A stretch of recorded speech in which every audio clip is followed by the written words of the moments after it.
السلام علیکم ریڈرس. آج کا جو ناول جو ہم ریڈ کرنے لگے ہیں اس کا نیم ہے کڈنیپر. یہ کڈنیپنگ بیس، روڈ ہیرو بیس اور ہیپی اینڈنگ بیس ناول ہے. ہوپ سو آپ لوگوں کو اچھا لگے. چلیں جی اسٹارٹ کرتے ہیں. میں کہاں ہوں؟ اس نے سامنے کرسی پر بیٹھے شخص کو دھندلائی آنکھوں سے دیکھتے ہوئے پوچھا. سر پر موجود بلب کی روشنی میں وہ بمشکل اپنی آنکھوں کو کھولنے کی کوشش کر رہی تھی جو دوائی کے زیر اثر اب بھی بند ہو رہی تھی.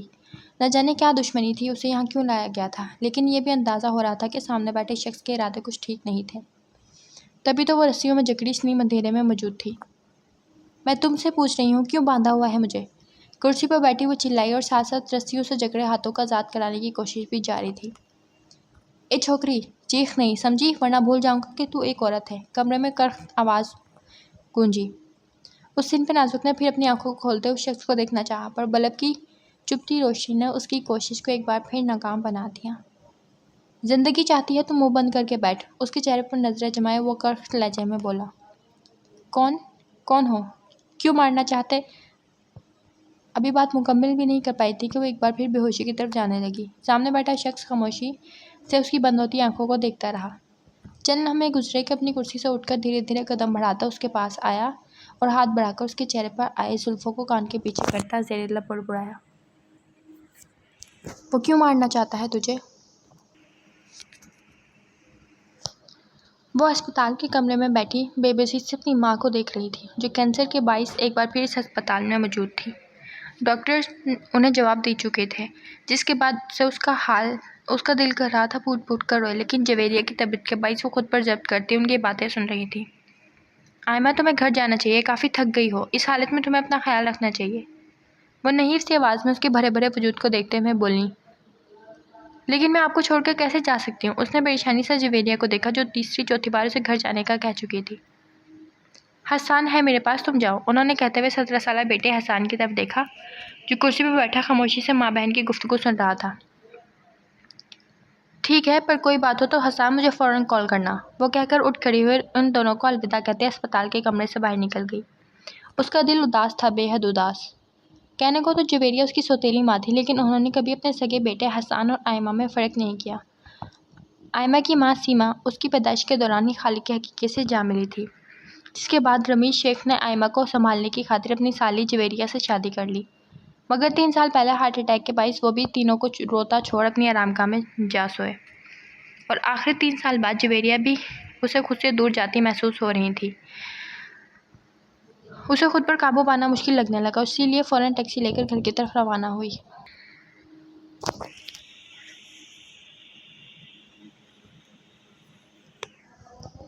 مائی وائف، تم رو کیوں رہی ہو؟ اسپیکر سے احتشام کی متفکر آواز ابھری. گھر آنے کے بعد وہ آرام کرنے کی غرض سے بیڈ پر لیٹی کہ اسے احتشام کی کال آ گئی. ڈاکٹر جواب دے چکے ہیں، وہ بولی تو آواز بھر آ گئی تھی. رونا بند کرو، اس طرح اپنی طبیعت خراب کر لو گی. ایک کام کرو، گھر سے باہر نکل کر قریبی پارک چلی جاؤ، اس سے تمہارا دل بہل جائے گا، بہتر محسوس کرو گی. آئمہ تخلیق کے مراحل سے گزر رہی تھی، اس لیے احتشام اسے چپ کراتا ہوا بولا. وہ اس وقت اسلام آباد میں تھا، مگر صبح سے کئی بار کال کر چکا تھا. میں بھی اسپتال سے آئی ہوں اور اب سونے لگی ہوں. بعد میں سو جانا. گھر سے باہر نکلو، تمہاری اپنی طبیعت ٹھیک رہے گی تو تم حسان اور جویریہ آنٹی کو سنبھالو گی. وہ نرمی سے بولا. ٹھیک ہے، میں وہاں آتی ہوں، شاید اس سے کچھ ہلکا پھلکا محسوس کرنے لگوں. اس نے حامی بھری. گڈ، اب باہر جاؤ، واپس آ کر پھر مجھے کال کرنا. بائے. مسکرا کر کہتا وہ کال کاٹ گیا. ان دونوں کی شادی کو 5 سال ہو چکے تھے. آئمہ کراچی کی رہنے والی تھی جبکہ احتشام کا تعلق اسلام آباد سے تھا، لیکن 7 سال پہلے کاروبار کے باعث وہ کراچی آیا ہوا تھا، جہاں اس کی ملاقات رمیش شیخ سے ہوئی. چند ماہ میں ان کی اچھی جان پہچان بڑھ گئی، جس کی بنیاد پر رمیش شیخ نے احتشام قریشی کے ساتھ مل کر اپنا خود کا چھوٹا سا بزنس شروع کرنا چاہا، اور اس دوران احتشام کا ان کے گھر آنا جانا کافی بڑھ گیا تھا. جب بھی وہ ان کے گھر آتا تو اکثر اس کا آئمہ سے سامنا ہو جاتا تھا. انہی غیر ارادہ ملاقاتوں میں جہاں دونوں کے درمیان بے تکلفی کی دیوار گری، وہیں دل کی سرزمین پر چاہت کی کلی کھل اٹھی. جویریہ اور رمیش کو بھی کیا اعتراض ہونا تھا، دیکھا بھالا کاروباری لڑکا تھا. موقع غنیمت جان کر انہوں نے فوراً اس رشتے کے لیے احتشام کی امی کو ہانک کی، اور یوں آئمہ 20 سال کی عمر میں آئمہ رمیش سے آئمہ احتشام بن گئی. آئمہ نے گہرا سانس لیا اور اپنی چادر اوڑھ کے گھر سے باہر نکل گئی. اس کا دماغ بالکل معاف ہو رہا تھا. یوں ہی کچھ غائب دماغی سے وہ سڑک پر چل رہی تھی کہ تبھی اچانک ایک وین اس کے سامنے آ رکی۔ اس سے پہلے وہ کچھ سمجھ کر کسی کو مدد کے لیے پکارتی، ان میں سے ایک آدمی نے تیزی سے وین کا دروازہ کھول کر اسے اندر کی جانب کھینچ لیا۔ ایک بار پھر اس نے اپنی آنکھوں کو کھولنے کی کوشش کی۔ چکراتا ہوا سر، اوپر سے چبھتی بلب کی روشنی اس کوشش کو ناکام بنا رہی تھی۔ اس نے واپس آنکھیں بند کی۔ اے چھوکری، کھانا کھا لے۔ دروازہ کھول کر اندر آتا آدمی اسے ایک نظر دیکھ کر نیچے نظریں جھکا گیا۔ آئمہ نے بمشکل آنکھیں کھول کر اسے دیکھا، جو کم از کم 15-16 سال کا لڑکا تھا۔ اس کے ہاتھ میں کھانے کی ٹرے موجود تھی۔ آخر میں نے کیا بگاڑا ہے؟ مجھے کیوں باندھ رکھا ہے یہاں پر؟ وہ اسے دیکھ کر چلائی۔ باس نے کہا ہے تمہارا اس حالت میں چیخنا چلانا اچھا نہیں ہے، کھانا کھا لو۔ وہ لڑکا کہتا ہوا آگے بڑھا اور اس کا دایاں ہاتھ کھولنے لگا تاکہ وہ آسانی سے کھانا کھا سکے، جبکہ آئمہ اس کی بات سن کر حیرت سے اسے دیکھ رہی تھی۔ کیسے عجیب کڈنیپر تھے، جہاں ایک طرف اسے اغوا کیا تھا، وہیں دوسری طرف اس کی حالت کا بھی خیال کر رہے تھے۔ مجھے نہیں کھانا، مجھے جانے دو، وہ ایک بار پھر چلائی۔ باس آئیں گے تو ان سے بات کرنا، فی الحال کھانا کھا لو، 10 منٹ بعد آؤں گا تو پلیٹ خالی ملے۔ ٹرے اس کی گود میں رکھ کر وہ کمرے سے باہر نکل گیا۔ آئمہ نے ایک نظر اپنے دائیں ہاتھ پر ڈالی جو رسی کی قید سے آزاد تھا، اور دوسری بائیں پر جو بھی قیدی بنا ہوا تھا۔ وہ بمشکل ایک ہاتھ سے نوالا بنا کر حلق سے اتارنے لگی۔ عجیب بے بسی تھی، لیکن اس حالت میں نخرے بھی تو نہیں دکھا سکتی تھی، ورنہ کبھی اس کھانے کو ہاتھ بھی نہ لگاتی وہ۔ کھانا کھا لیا اس نے؟ صوفے پر بیٹھا شرافیگن اپنے سامنے کھڑے نیازی کو دیکھ کر پوچھنے لگا، جو ادب سے سر جھکائے کھڑا تھا۔ جی باس، کھا لیا ہے کھانا۔ ٹھیک ہے تم جاؤ، وہ کہتا ہوا خود بھی صوفے سے اٹھ کھڑا ہوا اور راہداری سے گزر کر اس کمرے میں آیا جہاں آئمہ رسیوں میں جکڑے چیخنے چلانے میں لگی ہوئی تھی۔ تم آخر بتاؤ گے کیوں لائے ہو مجھے یہاں؟ شرافیگن کو دیکھتے آئمہ نے روتے ہوئے کہا۔ چپ، بالکل چپ، جو پوچھ رہا ہوں اس کا جواب دے بس۔ پہلے کے مقابلے اب ذرا نرم لہجے میں وہ گویا ہوا۔ اس کے سامنے رکھی کرسی پر آگے کو جھک کر بیٹھ گیا۔ وہ کیوں مارنا چاہتا ہے تجھے؟ اس کے پوچھنے پر آئمہ رونا دھونا بھول کر الجھن بھری نظروں سے اسے دیکھنے لگی۔ کون مارنا چاہتا ہے مجھے؟ میں نے تو کسی کا کچھ نہیں بگاڑا، وہ ناسمجھی سے بولی۔ شرافیگن جو کرسی پر آگے جھک کر بیٹھا ہوا تھا پیچھے ہوا اور کرسی کی پشت سے ٹیک لگاتا بغور اس کے چہرے کو دیکھنے لگا۔ بلا شبہ سامنے بیٹھی لڑکی خوبصورت ہونے کے ساتھ ساتھ معصوم بھی تھی، پھر نہ جانے اس شخص کی کیا دشمنی تھی جس نے اسے مارنے کے لیے شرافیگن کو پیسے دیے تھے۔ کون مارنا چاہتا ہے مجھے؟ اس کی نظریں اور کمرے میں پھیلی خاموشی سے گھبرا کر آئمہ نے پوچھا۔ شرافیگن چند لمحے اسے دیکھتا رہا، پھر ٹھہرے ہوئے لہجے میں بولا، تیرا شوہر۔ لیونگ روم کے صوفے پر بیٹھا وہ آرام سے ٹی وی دیکھ رہا تھا جب موبائل کی بجتی ٹون نے اس کو اپنی جانب متوجہ کیا۔ اس نے ایک بیزار نظر سامنے ٹیبل پر رکھے اپنے موبائل پر ڈالی، مگر اگلے ہی لمحے اس کی آنکھیں چمکنے لگی۔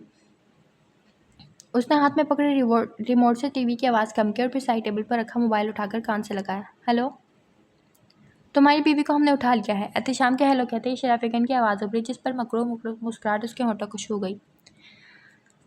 چند پل خاموشی کے بعد وہ مختصر سا بولا، کل ہر۔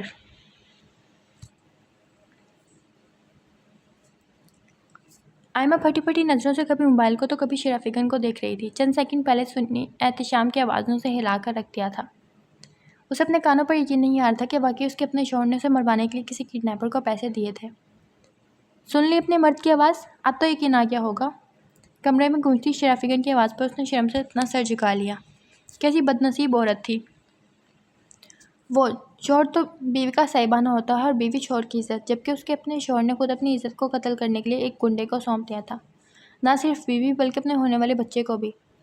دیکھ، ڈر نہیں، میں تجھے کچھ نہیں کرتا۔ اس کے جھکے سر کو دیکھ کر شرافیگن نرمی سے بولا، جس پر ایک جھٹکے سے آئمہ نے سر اٹھا کر اسے دیکھا اور وہ اسے ہی دیکھ رہا تھا۔ کیا اتنی حیران کیوں ہو رہی ہو؟ گنڈا ضرور ہوں مگر اپنے بھی کچھ اصول ہیں، وہ سکون سے بولتا کرسی پر مزید پھیل کر بیٹھا۔ کیا مطلب؟ آئمہ نے ڈرتے ہوئے پوچھا۔ جان سے زیادہ عزت اور اپنے بچے کی فکر ستانے لگی اسے۔ دیکھ، ہم عورتوں اور بچوں کا قتل نہیں کرتے، اس لیے بے فکر ہو جا، تجھے کچھ نہیں کریں گے، مگر آئمہ کے گلے میں گلٹی چبھری، نہ جانے اس مگر کے آگے کیا بول دے۔ کہا نا ڈر نہیں، تجھے بس 1-2 دن ادھر رہنا ہوگا، سکون سے بولتا وہ آئمہ کا سکون غارت کر گیا۔ کیوں؟ آئمہ تیزی سے بولی۔ کیونکہ تیرے شوہر نے آدھی رقم دی ہے اور پوری رقم تیرے قتل کے بعد، اس لیے جب تک پوری رقم نہیں ملتی تجھے نہیں چھوڑ سکتے۔ وہ کہتا وہ اٹھ کھڑا ہوا۔ آئمہ نے بے چینی سے اسے دیکھا۔ بے فکر رہو، کوئی تجھے کچھ نہیں کہے گا، جیسا میں کہہ رہا ہوں ویسا کرتی جا۔ آئمہ کی پریشانی کو بھانپ کر اسے یقین دلاتا وہ بولا، جانتا تھا ہر شریف لڑکی کو پہلی فکر اپنی عزت کی ہوتی ہے۔ وہ چند لمحے وہاں کھڑا اس کے جھکے سر کو دیکھتا رہا، پھر خاموشی سے پلٹ کر کمرے سے باہر نکل گیا۔ باقی کے پیسے کب تک بھیج رہے ہو؟ صبح ہوتے ہی اس نے احتشام کو کال ملائی اور کوئی بھی دوسری بات کے بغیر سیدھا مدعے پر آیا۔ کام ہو گیا میرا؟ پلٹ کر سوال کیا گیا۔ شرف فکر نے موبائل کان سے ہٹا کر تعصب سے نفی میں سر ہلایا۔ اسے آئمہ کے لیے افسوس ہو رہا تھا، وجہ تو وہ نہیں جانتا، پر یوں ایک شوہر کا اپنے بیوی اور ہونے والے بچے کو قتل کرانا اسے اچھا نہیں لگا۔ بس تھوڑی دیر میں تمہارا کام مکمل ہو جائے گا، اس کے بعد مجھے میرا پیسہ مل جائے، شرف فکر نے کہا۔ ٹھیک ہے، 3 بجے تک تمہارے اکاؤنٹ میں پیسہ پہنچ جائے گا، لیکن قتل کے وقت اس کی چیخوں کو اپنے کانوں سے سننا چاہتا ہوں، احتشام شفاقی سے بولا۔ اتنی سی بات؟ تم لائن پر رہو، بھی تمہاری خواہش پوری کر دیتا ہوں، وہ کہتا ہوا اپنے صوفے سے اٹھا اور کمرے سے نکل کر راہداری سے گزرتا اس دروازے کے سامنے جا کھڑا ہوا۔ ہاتھ کے اشارے سے اپنے بندے کو دروازہ کھولنے کا حکم دیا، جو تابعداری سے سر ہلاتا فوراً دروازہ کھولنے لگا۔ شرف فکر اندر داخل ہوا جہاں وہ رسیوں میں جکڑی بیٹھی تھی، مگر کل کی نسبت آج وہ تھوڑا پرسکون نظر آ رہی تھی۔ لو، اپنی بیوی کی آخری بار آواز سن لو، کہنے کے ساتھ ہی اس نے ہاتھ میں پکڑی پستول آئمہ کی جانب اٹھائی، جو حیرت سے شرف فکر کو دیکھ رہی تھی۔ کل تک تو وہ بول رہا تھا کہ وہ عورتوں اور بچوں کو قتل نہیں کرتا، اور آج اس پر پستول تانے کھڑا تھا۔ تم؟ اس سے پہلے وہ کچھ کہتی کمرے میں فائر کی آواز کے ساتھ آئمہ کی چیخ بھی گونجی۔ امید ہے تمہاری تسلی ہو گئی ہوگی، اب میرا پیسہ میرے اکاؤنٹ میں پہنچ جانا چاہیے، فون کان سے لگایا تحقیرانہ انداز میں کہتا شرف فکر نے کال کاٹ گیا اور پھر نظر پھیر کر سامنے بیٹھی آئمہ کو دیکھا، جو ابھی آنکھوں کو سختی سے میچے ہوئے تھی۔ آنکھیں کھول لو، مری نہیں ہو تم، شرف فکر کی آواز پر اس نے باری باری اپنی دونوں آنکھوں کو کھولا۔ اپنا زندہ ہونے کا یقین کر کے اس نے چہرہ موڑ کر دیوار کی طرف دیکھا جہاں گولی لگنے کا نشان تھا۔ تم نے تو جان ہی نکال دی تھی، ایک دم اس کی زبان سے پھسلا۔ کہا تھا نا تم سے ڈرو نہیں، ہم عورتوں اور بچوں کو کچھ نہیں کرتے، وہ کہتا اس کے سامنے رکھی کرسی پر آ بیٹھا۔ آئمہ کو اس کے بدلے ہوئے انداز پر حیرت ہوئی، جو تو سے تم پر آ گیا تھا، مگر اس کے چہرے کے تاثرات سے واضح نہیں ہونے دیا۔ ویسے میں تمہارے بھائی کو بھی جانتا ہوں، اس لیے تمہیں اغوا کیا تاکہ تمہیں تمہاری شوہر کی اصلیت بتا سکوں۔ اور یہ لگا آئمہ کو ایک اور جھٹکا۔ تم میرے بھائی کو کیسے جانتے ہو؟ میرے خیال سے تم لیاری کے رہنے والے ہو، شرف فکر نے کہا۔ تو یہ کہ میں بھی لیاری میں ہی رہتا ہوں، اکثر تمہارے بھائی کے ساتھ تمہیں آتے جاتے دیکھا تھا، جب کبھی اسلام آباد سے کراچی آتی تھی اپنی سوتیلی ماں اور بھائی سے ملنے۔ شرف فکر اس کے تاثرات کو بغور دیکھتا اس پر سے نیا انکشاف کر گیا۔ آئمہ حیرت سے اسے سن رہی تھی کہ ماں کے ذکر پر اسے ہسپتال میں موجود جویریہ یاد آئی۔ ماما، کیا میں اپنی ماما سے بات کر سکتی ہوں؟ نہیں، ابھی نہیں، 3 بجے تمہارا شوہر پیسے میرے اکاؤنٹ میں ٹرانسفر کرے گا، اس کے بعد تم یہاں سے جا سکتی ہو، وہ کہہ کر اٹھا اور دھیرے دھیرے قدم بڑھاتا اس کے سامنے جا کھڑا ہوا۔ آئمہ نے سر اٹھا کر اسے دیکھا، گلے میں گلٹی سی ابھری کہ تبھی شرف فکر نے اس کے چہرے پر آئی لٹ کو کان کے پیچھے کیا اور کچھ بھی کہے بغیر کمرے سے نکل گیا، جبکہ آئمہ سانس روکے اب اس بند دروازے کو دیکھ رہی تھی۔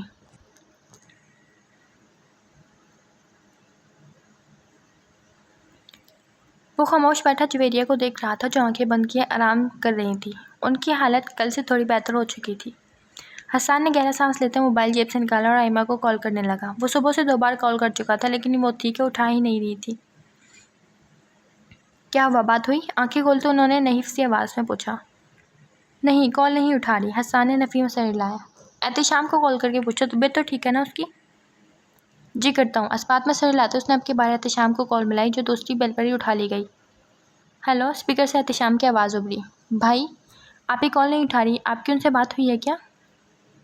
نہیں، آج تو نہیں ہوئی، تم پریشان مت ہو، میں اسے کال کرتا ہوں، احتشام نے اسے تسلی دی۔ جی ٹھیک ہے، احتشام کے کہنے پر کچھ پرسکون ہوا اور کال بند کر کے جویریہ کو دیکھنے لگا، جو سوالیہ نظروں سے اسے ہی دیکھ رہی تھی۔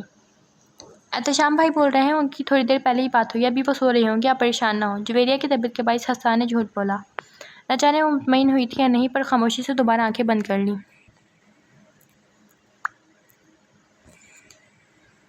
وہ کرسی پر بیٹھی ارد گرد کا جائزہ لے رہی تھی، جب کمرے میں ایک کونے پر ٹوٹی ہوئی لکڑیوں کے سوا اور کچھ نہ تھا۔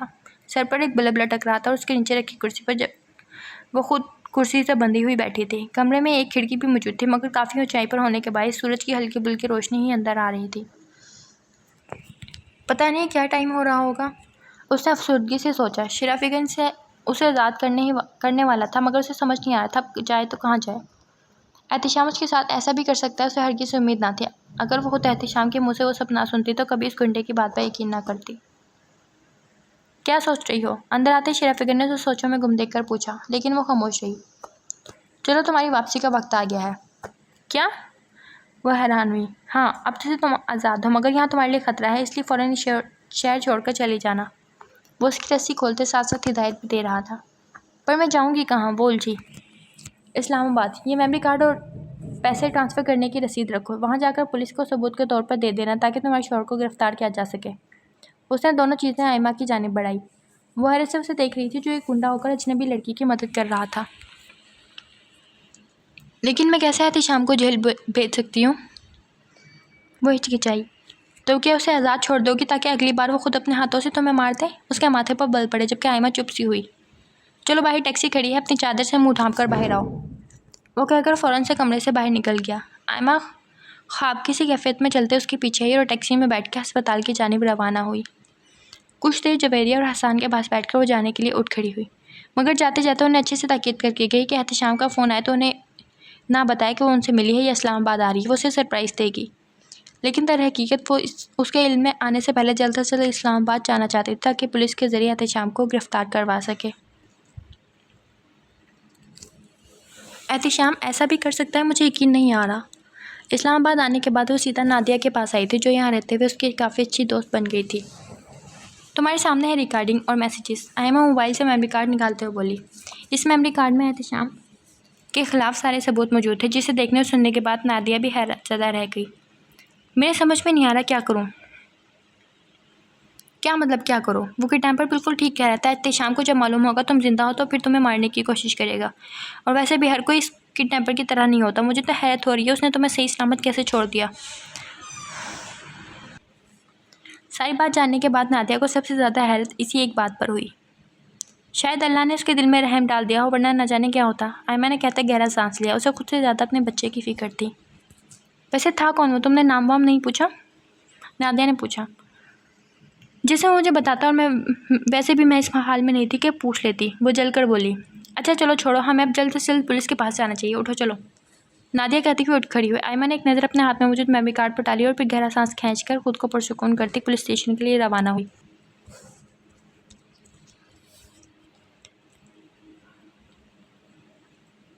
احتشام، یہ کیسے ہوا؟ آخر کون تھے وہ لوگ؟ کیوں مارا آئمہ کو انہوں نے؟ ایک ضعیف خاتون نے اس کے سر پر ہاتھ پھیرتے پوچھا، جو سکتے کی حالت میں صحن میں بیٹھا تھا۔ بیرونی دروازہ کھلا ہوا تھا۔ آس پڑوس کے لوگ اس وقت احتشام کے گھر پر جمع تھے۔ سب کو آئمہ کے اغوا ہونے اور مرنے کی خبر مل چکی تھی، جس کے بعد ایک ایک کر کے ہر کوئی اس کے دکھ میں شریک ہونے آ رہا تھا۔ آخر کوئی یہ وقت ہی ایسا ہوتا ہے کہ دشمن بھی دوست بن جاتا ہے۔ بس بیٹا صبر کرنا۔ نہ جانے اس معصوم سے کیا دشمنی تھی، کتنی پیاری بچی تھی، اب تو ماں بھی بننے والی تھی، ایک اور خاتون بولی، جبکہ اپنے گھر سے تھوڑے فاصلے پر گاڑی میں بیٹھے آئمہ دکھ سے اس تماشے کو دیکھ رہی تھی۔ کل سے اب تک وہ خود کو بارہا سمجھا چکی تھی کہ اس دل کا کیا کرتی جو خون کے آنسو رو رہا تھا۔ وہ خود پر ضبط کرتی گاڑی سے اتری اور دھیرے دھیرے مضبوط قدم اٹھاتی دروازے کے سامنے جا کھڑی ہوئی۔ سرپرائز! میں زندہ ہوں! احتشام جو سر جھکائے بیٹھا تھا، اس آواز پر ایک جھٹکے سے سیدھا ہوا۔ باقی سب بھی حیرت سے اسے دیکھ رہے تھے۔ آئمہ تم زندہ ہو؟ خود پر قابو پاتا وہ آئمہ کی جانب بڑھا، مگر کانوں میں پڑتا پولیس سائرن کی آواز پر چونک کر اسے دیکھنے لگا جو بے تاثر چہرہ لیے کھڑی تھی۔ You are under arrest mister Ehtesham. Police officer van سے نکل کر اس کے سامنے آیا۔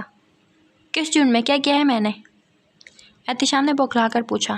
تمہارے خلاف اریسٹ وارنٹ ہے، اپنی بیوی کو اغوا کرنے اور اس کے قتل کروانے کے جرم میں، تمہیں ہمارے ساتھ چلنا ہوگا۔ آفیسر کی بات پر احتشام نے گھبرا کر آئمہ کو دیکھا جو اب نفرت سے اسے دیکھ رہی تھی۔ کہ اسے سب پتہ چل گیا؟ گھر آئے سارے لوگ اب چہ مغیاں کر رہے تھے۔ اس نے ایک نظر سب پہ ڈالی اور پاس کھڑی عورت کو دھکا دے کر بھاگنے ہی لگا تھا کہ پولیس اہلکاروں نے آگے بڑھ کر تیزی سے اسے قابو کیا۔ چھوڑو مجھے۔ احتشام خود کو چھڑانے کی کوشش کرنے لگا۔ کیوں کیا تم نے احتشام ایسا؟ آئمہ نے افسردگی سے اسے دیکھتے پوچھا جو مسلسل خود کو چھڑانے کی کوشش کر رہا تھا۔ کیوں کیا؟ مجھے اپنے ہاتھوں سے گلا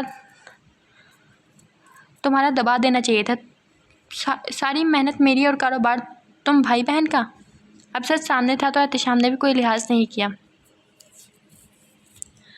آئمہ بے یقینی سے اسے دیکھنے لگی۔ یعنی صرف اسے راستے سے نہیں ہٹاتا بلکہ آگے جا کر اس کے بھائی کو بھی نقصان پہنچانا تھا اس نے۔ لیکن فکر نہیں کرو، میں واپس آؤں گا، یاد رکھنا۔ پولیس وین کی طرف جاتے ہوئے چبا چبا کر بولا۔ سارا پلان الٹا پڑ گیا تھا۔ اسے آئمہ سے زیادہ شرافیگن پر غصہ آ رہا تھا جس نے موٹی رقم اس سے وصول کر کے بھی آئمہ کو زندہ چھوڑ دیا۔ میں تمہیں کبھی معاف نہیں کروں گی احتشام، تم نے تو ہمارے بچے کا بھی نہیں سوچا۔ پولیس وین کو دور جاتے دیکھ وہ زیر لب بڑبڑائی اور کسی کی جانب دیکھے بغیر وہاں سے فوراً نکلتی چلی گئی۔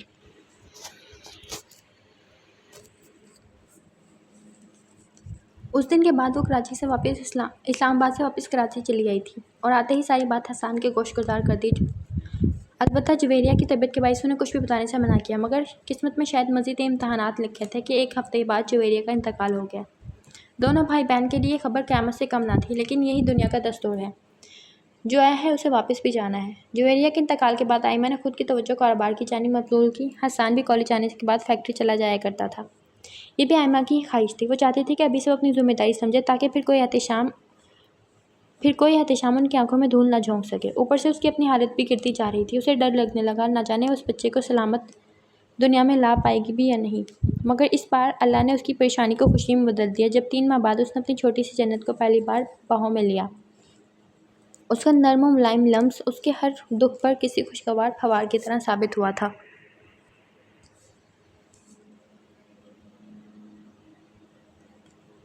آپ ہی جنت کو مجھے تو میں کمرے میں لے جا کر سلا دیتا ہوں۔ حسان سوتی ہوئی جنت کو آئمہ کی گود سے لیتا بولا۔ ٹھیک ہے، تم اسے کاٹ میں لٹا دو، میں تمہارے لیے چائے بناتی ہوں۔ آئمہ کہتی ہوئی لیونگ روم میں سے نکل کر کچن کی جانب بڑھی۔ حسان آج فیکٹری سے دیر سے گھر آیا تھا اور اب کھانے کے بعد اسے چائے کی طلب ہو رہی تھی۔ حسان جنت کو اٹھائے اسے کمرے میں لے آیا اور کاٹ میں لٹا کر اسے پیار کرتا واپس اسے کمرے سے باہر نکل گیا۔ جب کھڑکی پر ڈالے پردے کے پیچھے چھپا شخص حسان کے جانے کا یقین کر کے بغیر کوئی چاپ پیدا کیے کاٹ کے پاس آیا اور جنت کو اپنے بازوں میں اٹھا کر دلچسپی سے اسے دیکھنے لگا، جو ہو اپنی ماں کی کاپی تھی۔ میری شہزادی پہچانا اپنے بابا کو؟ وہ سرگوشی کرتے بولا۔ جلد تم اور تمہاری ماں میرے پاس ہوگے۔ اس کے ماتھے پر بوسہ دے کر اور پھر سے اس کے چہرے کے ایک نقوش کو دیکھنے لگا کہ کمرے کے باہر ہوتی آہٹ پر وہ چونکا اور جنت کو واپس کاٹ میں لٹا کر تیزی سے کھڑکی کے راستے باہر نکل گیا۔ اے کون ہے؟ اندر آتی آئمہ کی نظر اس پر پڑتے ہی وہ چلائی۔ اپنی جانب پشت ہونے کے باعث اس کا چہرہ نہیں دیکھ سکی۔ کیا ہوا آپی؟ حسان اس کی آواز سنتا فوراً کمرے میں آیا۔ کوئی تھا، میں نے کھڑکی سے باہر جاتے ہوئے دیکھا تھا، وہ گھبرائی ہوئی بولی۔ احتشام کے بعد ایک خوف سا اس کے دل میں بیٹھ گیا تھا۔ حسان تیزی سے آگے بڑھا اور کھڑکی سے باہر دیکھنے لگا، شاید کوئی نظر آ جائے، مگر وہاں کوئی ہوتا تو نظر آتا۔ رات کے باعث گلی میں سناٹا چھایا ہوا تھا، ویسے بھی یہ لیاری کا علاقہ تھا، اتنی رات کو یہاں کوئی باہر نہیں نکلتا تھا۔ وہ کھڑکی بند کر کے واپس آئمہ کے پاس آیا جو فک چہرے کے ساتھ کھڑی تھی۔ اگر وہ نہ آتی تو شاید وہ شخص جنت کو نقصان پہنچا دیتا۔ کوئی نہیں ہے، چلیں آپ میرے کمرے میں جا کر سو جائیں۔ وہ جنت کو کاٹ سے اٹھا کر اس کے پاس لایا اور اسے لیے کمرے سے باہر نکل گیا۔ کہیں احتشام تو نہیں؟ وہ اپنا خدشہ ظاہر کرنے لگی۔ وہ جیل میں ہے آپی، حسان نے اسے تسلی دی۔ وہ باہر بھی تو آ سکتا ہے۔ اب کہ اس کی بات پر حسان خاموش ہوا۔ خود بھی وہ پریشان ہو گیا تھا، مگر آئمہ کی حالت دیکھ اس نے کچھ بھی ظاہر نہیں ہونے دیا۔ نہیں، یہ بھی تو ہو سکتا ہے وہ چور ہو۔ اب آپ آرام کریں، میں لیونگ روم میں ہی ہوں، کچھ چاہیے تو آواز دیجیے گا۔ حسان اسے اور جنت کو اپنے کمرے میں چھوڑ کر خود باہر نکل گیا۔ آئمہ جنت کے لیے کچھ ضروری سامان خریدنا تھا، اس لیے وہ آج دوپہر میں مارکیٹ چلی گئی۔ سارا سامان لینے کے بعد وہ اپنی چادر ٹھیک کرتی تیزی سے اپنی گاڑی کے پاس آئی اور سامان پچھلی نشست پر رکھ کر دروازہ بند کرتے ڈرائیونگ سیٹ پر آ بیٹھی۔ جنت گھر پر اکیلی تھی، اس لیے اسے جنت کی فکر ہو رہی تھی، حالانکہ اس واقعے کے 1 ہفتہ گزر چکا تھا۔ اس کے بعد سے اس نے پھر کسی کو گھر میں گھستے یا نکلتے ہوئے نہیں دیکھا، پھر بھی دل میں ایک ڈر سا بیٹھ گیا تھا۔ جنت جاگ نہ گئی اور ورنہ رو رو کر برا حال کر لے گی۔ اس نے سوچتے بھی گاڑی سٹارٹ ہی کی تھی کہ کوئی تیزی سے دروازہ کھولتا اس کے برابر سیٹ پر آ بیٹھا۔ جلدی چلاؤ گاڑی، چلو۔ چہرے پر نقاب لگائے، ہاتھ میں پستول تھامے وہ اس کی حیرت سے کھلی آنکھوں میں جھانکتا گررایا۔ چلو، میری شکل کیا دیکھ رہی ہو؟ وہ جھنجھلا کر بولا۔ آئمہ جو حیرت سے اسے دیکھ رہی تھی فوراً سنبھلتے گاڑی سٹارٹ کی اور آگے بڑھا دی۔ اس راستے پر ڈالو گاڑی، ایک اور حکم جاری ہوا۔ اس کے ہاتھ میں موجود پستول دیکھ کر وہ خوفزدہ ہوتی اس بات میں سر ہلانے لگی اور فوراً گاڑی اس کے بتائے راستے پر ڈال دی۔ چند منٹ بعد ایک سنسان سڑک پر موجود تھے وہ، جب اس آدمی نے گاڑی روکنے کا حکم دیا۔ بس اب یہاں سے چلے جاؤں گا میں، اب وہ پرسکون سا بولا تھا، جبکہ اس کی آواز پر غور کرتے آئمہ حیرت سے گویا ہوئی۔ تم وہی کڈنیپر ہو نا؟ ارے واہ چھوری، بڑی اچھی یادداشت ہے، اس نے کہتے ہوئے اپنے چہرے سے نقاب ہٹایا۔ آئمہ خاموشی سے اسے دیکھتی رہی۔ اس عرصے میں ایک یہی تو چہرہ تھا جو اس کے ذہن سے نکل نہیں پایا تھا۔ کیوں بھاگ رہے تھے تم؟ چند لمحے کی خاموشی کے بعد آئمہ نے پوچھا۔ نہ جانے کیوں اپنے سامنے موجود شخص سے اسے ڈر نہیں لگا تھا۔ وہ کچھ لوگ پیچھے لگے ہوئے تھے اس لیے۔ اب کی بار پھر سکون سے جواب دیا گیا۔ کیا ملتا ہے تمہیں یہ سب کر کے؟ ہاتھ نہیں کانپتے معصوم لوگوں کا قتل کرتے وقت؟ اور چھوری، پیٹ کی آگ بجھانے کے لیے یہ سب کرنا پڑتا ہے، اور آج تک جن کو مارا ہے وہ بھی کوئی دودھ کے دھلے نہیں بلکہ ایک واجب القتل تھے۔ اس حکومت کو تو میرا احسان مند ہونا چاہیے، اس ملک کی گندگی کو ختم کر رہا ہوں میں۔ شرافیگن فخر سے کالر کو اکڑاتا ہوا بولا۔ آئمہ اسے دیکھ کر رہ گئی، جو اپنے کرتوتوں کو ایسی شان سے بتا رہا تھا کہ جیسے گنڈا نہیں ملک کا محافظ ہو۔ شرافیگن نے پستول جیب میں رکھی اور چہرہ موڑ کر اسے دیکھا۔ ویسے چھوڑ، یہ بتا مجھ سے شادی کرے گی؟ اور اب کہ آئمہ اسے حیرت سے دیکھنے لگی۔ جس شخص نے چند ماہ پہلے اسے پیسوں کے لیے کڈنیپ کیا اور آج اس کے سامنے بیٹھا اسے شادی کی پیشکش کر رہا تھا۔ دماغ درست ہے آپ کا؟ میں ایک شادی شدہ ہوں اور ایک بچی کی ماں ہوں۔ آئمہ غصے سے بولی۔ تو کیا ہوا، میں سنبھال لوں گا تمہارے ساتھ تمہاری بچی کو بھی، اور تم نے خلا نہیں لیا اپنے شوہر سے؟ وہ ایسے بول رہا تھا جیسے بے تکلفی بہت ہو ان میں۔ یہ آپ کا مسئلہ نہیں ہے اور گاڑی سے اترے، مجھے گھر جانا ہے۔ وہ ناگواری سے بولی۔ حالانکہ احتشام کے جیل جانے کے بعد ہی اس نے خلا کا کیس دائر کر دیا تھا، مگر اس گنڈے کو بتانا اسے مناسب نہ لگا۔ ابھی تو جا رہا ہوں، لیکن سوچنا ضرور میری آفر کے بارے میں، قسم سے بہت خوش رکھوں گا۔ وہ فوراً کہتا ہوا گاڑی سے باہر نکل گیا۔ اس کی لفظوں کی بازگشت نے آئمہ کا پیچھا نہیں چھوڑا۔ گھر آنے کے بعد بھی شرافیگن کو وہ سوچتی رہی، ایک گنڈے کے ساتھ شادی۔ وہ سوچنا نہیں چاہتی تھی مگر پھر بھی سوچے ہی جا رہی تھی۔ حسان جب گھر آیا تو اس نے سارا واقعہ اس کی گوش گزار کیا۔ کم عمر ہونے کے باعث حسان کو بھی سمجھ نہیں آیا کہ آخر اس معاملے سے کیسے نپٹے۔ وہ ایک گنڈا تھا اور اپنی بات پوری نہ ہونے پر انہیں کوئی نقصان بھی پہنچا سکتا تھا۔ آپ یہاں پریشان نہ ہو، ہم ایسا کرتے ہیں کچھ وقت کے لیے یہ جگہ چھوڑ کر کرائے کے گھر میں شفٹ ہو جاتے ہیں۔ اس نے اپنی سوچ کے حساب سے حل پیش کیا۔ ہاں چلو دیکھتے ہیں کیا کرنا ہے۔ آئمہ پھیکا سا مسکرائی اور جنت کو لیے اپنے کمرے کی جانب بڑھ گئی۔ وہ حسان کو مزید پریشان نہیں کرنا چاہتی تھی۔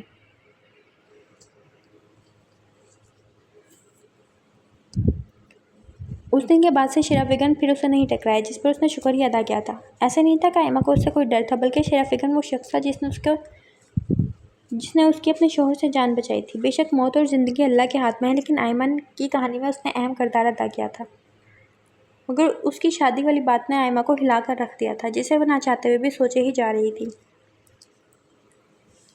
وقت گزر رہا تھا، احتشام سے اس کی خلا ہو چکی تھی، اب اس کی ساری توجہ بس جنت اور حسان پر تھی۔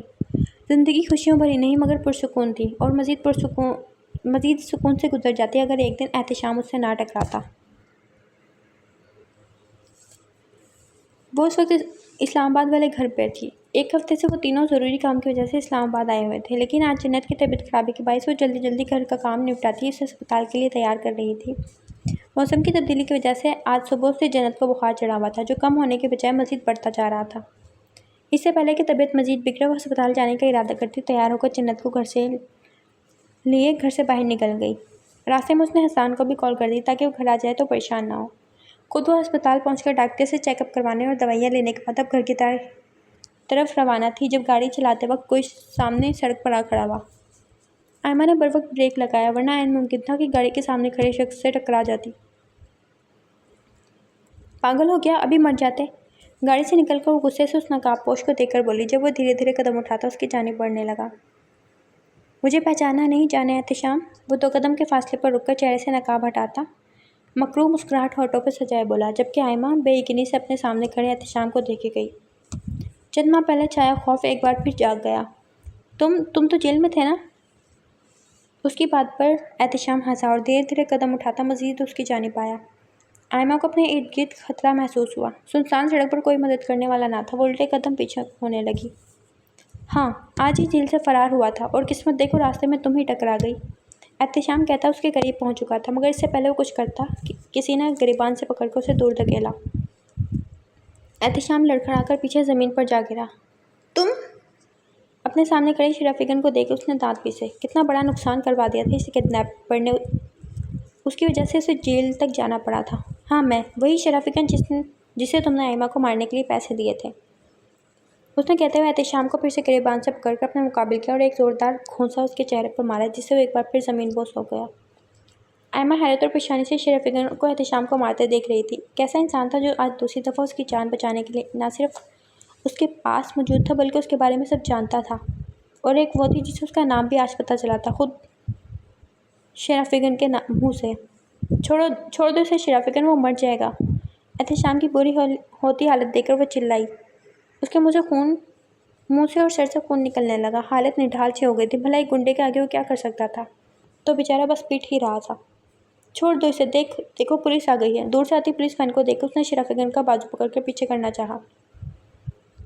کیا ہو رہا ہے یہاں؟ اور تو بہت شوق ہے نا تجھے جیل سے بھاگنے کا؟ پولیس جو احتشام کے جیل سے بھاگنے کے بعد اسے ڈھونڈتے پھر رہی تھی، یوں ہی تینوں کو سنسان سڑک پر کھڑے دیکھ ان کے پاس آ کر وین روکی، مگر احتشام کو دیکھتے آفیسر نے اسے آڑے ہاتھوں لیا۔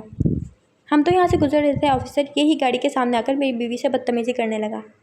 شرافیقر نے صفائی سے جھوٹ بولا، جبکہ اس کی بیوی کہنے پر آئمہ نے گڑبڑا کر اسے دیکھا جو مزے سے اپنی بیوی بنا گیا۔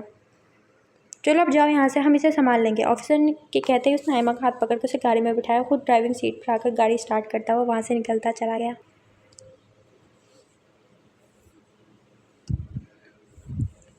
اسی لیے کہا تھا مجھ سے شادی کر لو، ہر بار تمہاری مدد کے لیے کوئی آئے، ضروری نہیں ہے۔ وہ گاڑی کو تھوڑے فاصلے پر لے جا کر روکتے ہوئے بولا، یہ سنسان سڑک نہیں تھی، آس پاس سے لوگ گزرتے دکھائی دے رہے تھے۔ آئمہ نے ایک خاموش نظر اس پر ڈالی اور پھر چہرہ موڑ کر سامنے کی طرف دیکھنے لگی، اس وقت شدید ذہنی دباؤ کا شکار تھی۔ میں ایک لاوارث انسان ہوں آئمہ، جب سے ہوش سنبھالا خود کو یتیم خانے میں پایا، وہاں کی سختی اور بچوں کے ساتھ سلوک دیکھ کر میں 15 سال کی عمر میں وہاں سے بھاگ نکلا۔ جب باہر کی دنیا میں آیا تو پیٹ کا دوزخ بھرنے کے لیے چھوٹی موٹی چوریاں کرنے لگا، اور دیکھتے ہی چھوٹی موٹی چوریاں بڑی بڑی واردات میں تبدیل ہو گئیں۔ جانتا ہوں میں ایک گنڈا ہوں، مجھے شوہر کے طور پر قبول کرنا تمہارے لیے آسان نہیں، مگر… وہ رکا اور ایک گہرا سانس لے کر خود بھی سامنے دیکھنے لگا۔ تمہارے آنے کے بعد میں نے سب کچھ چھوڑ دیا ہے آئمہ، نوکری بھی تلاش کر لی ہے تاکہ تمہیں اور اپنی جنت کو حلال کی روٹی کھلا سکوں۔